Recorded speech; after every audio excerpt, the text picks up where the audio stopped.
Sup Shredders, my name is Logan aka Spiderhands, and welcome to an SP Reviews, where today we have ourselves a track from an act named Charming to the Last, titled Moments of Clarity. And if we switch over to here, we have ourselves a track on the screen off of an album that is titled Stick the Landing. So we've got the album art here, and we're going to listen through this track from start to finish, and we're going to hear what we think. Let's go!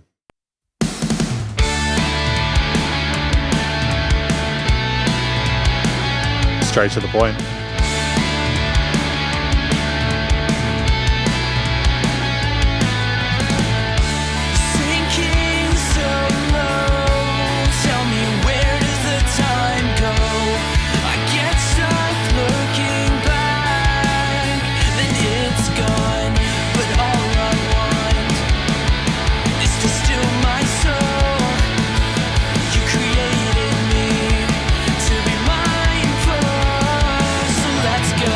Beautiful vocals.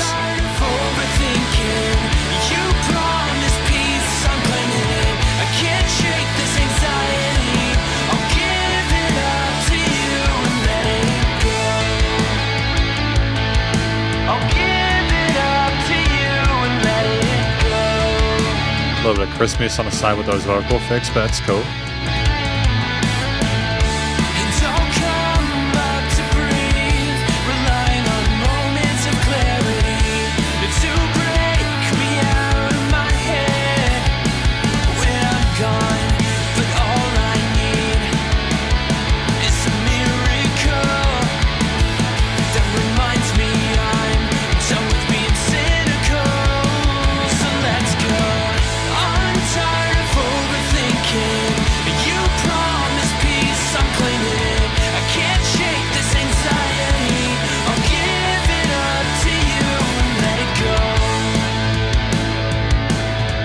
And a great adjustment with the toms there, it's good.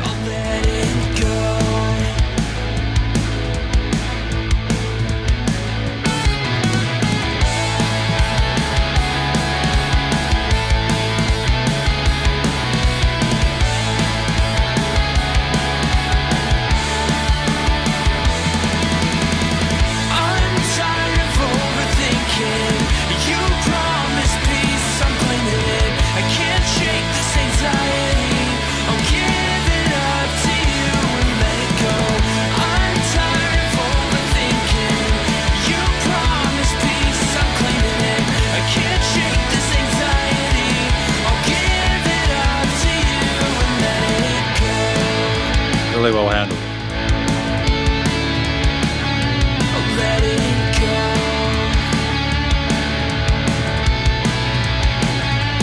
Let it go.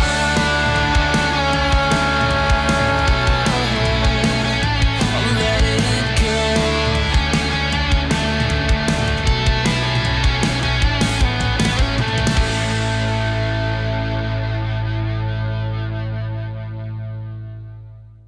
Not bad at all.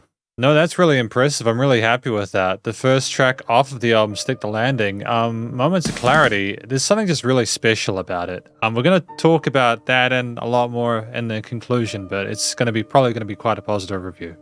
Because welcome to the conclusion of my review of this track, Moments of Clarity, this track from Charming to the Last off of the Stick the Landing album. Now, what I think this track is about, Moments of Clarity, they talk about the anxiety they feel wanting to still their soul, and so it kind of makes me think that they're trying to find some sort of peace in their life, their situation. They've been on a journey and it hasn't always been a happy one, but they're just trying to find a way to let it go and move forward. And I feel like this is potentially looking back at their childhood, growing up and stuff like that. Maybe it's about that journey there. I mean, either way, I think it's fantastic. I appreciate the sincerity to the story we're telling, how open we are immediately about a situation and how personable it is. And then we also combine that with the vocal performance, which I find to be captivating. We just got a really luscious tone to the way that we sing.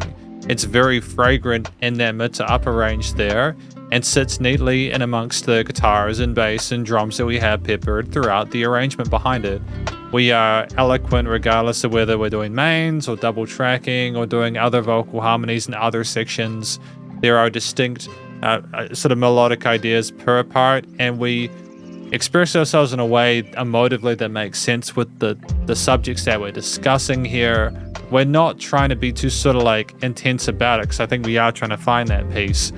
But there's a little bit of sort of doubt hanging in there effectively. You can believe the performance. And in addition to the vocals, which I feel are quite well done, we have literally the rest of the song, which is, again, it's comprised of those guitar, bass, and drum elements, with there being rhythm and lead guitar elements as well. It's a track where we have the instrumental intro with the drum fill coming in, and then we have these really pretty sounding guitar leads there with a crispy distortion overdrive on top of them. These broken chordal parts that cascade in the ether, and with the bass line underneath pushing things forward, and the drums as well with a mixture of different quarter, 8th, and 16th grooves being really supportive in that sort of rhythm section. I feel like we didn't hang too long in one part of the track. We were moving between elements there, and the interlude section we had later on was a great sort of turn there. It's a short song at 3 minutes. It feels short because of the amount of stuff that we had and involved in the track, even though nowadays a lot of songs are shorter than this, so like 1.5 to 2 minutes. There was no filler within it structurally. Formatively, instrumentally, again, I liked the major sort of like arpeggios and the ideas that we had on those lead guitars there. And I don't necessarily think we would have benefited from having more or less technicality with the guitar parts there. I don't think we were trying to compete with the vocals for the lead element. The power chordal bits in the chorus sections and other parts where we needed a bit more oomph were definitely where we needed them as well there in that mid-range. They glistened and glowed, and they sat neatly on top of the bass parts there with no issues with how they were niching together with the knee composition. The drum parts underneath, again, a really tight instrumental performance there. I really appreciated how sort of reliable, dependent they were.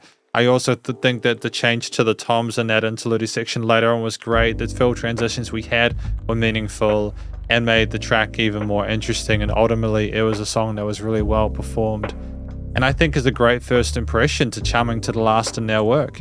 The theme itself, overall, those components combined, it almost sort of feels nostalgic looking back on what has occurred beforehand, but at the same time, it never overstays. It sounds like, even though we might be going through some stuff, you get the feeling from the major coordination of it that we're not allowing it to get us down too much. We're trying to sort of remain relatively positive, and we're trying to find that clarity there.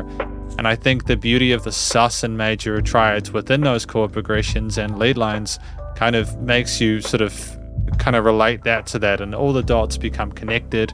You can appreciate how things go there. Like, it's got a bit of oomph to it in regards to the combination. It's kind of like, it kind of reminds me of Blink 182 and Sum 41 and bands like that from the mid 2000s. And I think that music, it still holds well today because of the way it was written and the tones being something that's kind of, it's like evergreen, right? But it's not done the way where it's trying to be those tones. They're finding their own identity, and I appreciate that. And I think when you look at the studio recording, mixing, and mastering, the way things were done, it was commercial grade. The vocals, guitars, bass, and drums were well handled in the mix. The double tracking of the vocals on the sides there, the harmonies wherever they were placed were easy to sort of like listen to and sort of differentiate. There was dynamic range to the piece. It wasn't the same lines all the time, but it was still quite neatly glued. Like, it wasn't too tight, but you could tell things were interconnected. The bass, drums, guitars were niched well in the frequency spectrum, no weird resonant frequencies. The music was nice and wide in a stereo field. It surrounded you in the headphones. And it's ultimately just a situation where, again, it's very easy to listen to. It's a really beautiful sounding track, a lot of really positive elements to it. It was nice and low without pumping, so the bus compression limiting is handled. And effectively, again, this is my review of this track from an act named Charming to the Last, titled Moments of Clarity, off the Stick the Landing album. And hopefully you enjoyed it. If you did, please do go show them some love via their various social medias and their Spotify page. And stay cool and stay safe. And please remember to support your local musicians and artists at this point in time, as they need the help more than ever with all the crazy stuff going on in the world. And I'll catch you in the next review. Spiderhands out.